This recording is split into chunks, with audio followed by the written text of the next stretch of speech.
we do, hear you on the context side and agree with that. The broader context is relevant to look at, definitely. And obviously, Tobias has also mentioned this project is more focused on the tax administration side and less on the policy side. So now we're trying to, walk on the two legs. And that's where we're working with the Ministry of Finance as well to see, how we can progress on that side. It's a very important area. This is not our first project with the FPR. You're right about that. We had the previous project called TARP. That was in early 2000s. And I've been working with the bank for more than 15 years now. So Tobias is right, do have the institutional memory there. And I saw one of the tables there in the report where you've listed down some of the projects by the bank, ADB and others. I think others you've sort of missed out maybe. Not all of them are loans. There are some trust funds there. There are only two big projects we had with the FPR, TARP, and this is the second one after that. And in between, we had a lot of technical assistance given to them in the form of actually going deep dive on the policy side also, and also on the administration side. We worked on the customs side. We worked on the income IRS side as well. And, all the tax administration aspects we have sort of worked with them on. And then under the project, the name may be sounding big and ambitious, and that's how we want to be really. But then there is a framework we work in. There is a proper results matrix which is given in the project document. It's always available in the portal, as Tobias has mentioned. And we have not worked on the Torkham border, for your information. It is ADB's project who has worked on the Torkham border.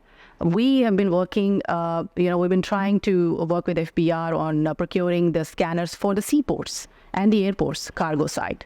We've also worked with them on the risk assessment side, both on the inland revenue and the customs side as well. And those areas have improved relevant results. You can always find, implementation results reports there. So those are there. But, the broader issues or problems you've highlighted are very, very relevant here. What I wanted to say was that, if we could broaden the scope here, of the report somewhat and try to see what were the overall strategies the government has formed over the years and how those strategies have either failed or achieved partial results. And that way, the projects, World Bank, ADB, someone else, fits in there as one piece in the puzzle. It is not the complete picture really there. But yes, we do try to work with that. Now, there are two components to the project. One is the results-based component, which is just the incentives for them to actually achieve those results. And the other part is the IPF component, we call that, and that is to procure the equipment. You're right, there's been delay. Tobias has talked about the COVID-related constraints too, because of which there was overall slow period there. But we do see that soon after that, things have picked up. They are working on it. The government is also quite serious. They have developed a transformation roadmap as well. And Prime Minister himself is actually monitoring the implementation of the transformation roadmap. But, the main results in terms of, taxpayers registration against the targets we had agreed with them, those have been overachieved already. We are expecting them to have achieved more than 10 million registered income taxpayers by fiscal 24. We're waiting for the final report right now, but as of June 23, it was 9.8 million.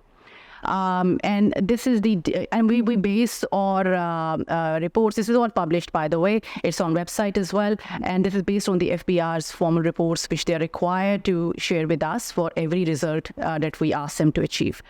Filing compliance, yes, that is there. But you're also right on the point that, there are null and nil filers too. And that is a problem all across. And that needs to be looked into. They have made substantial progress on the audit side as well.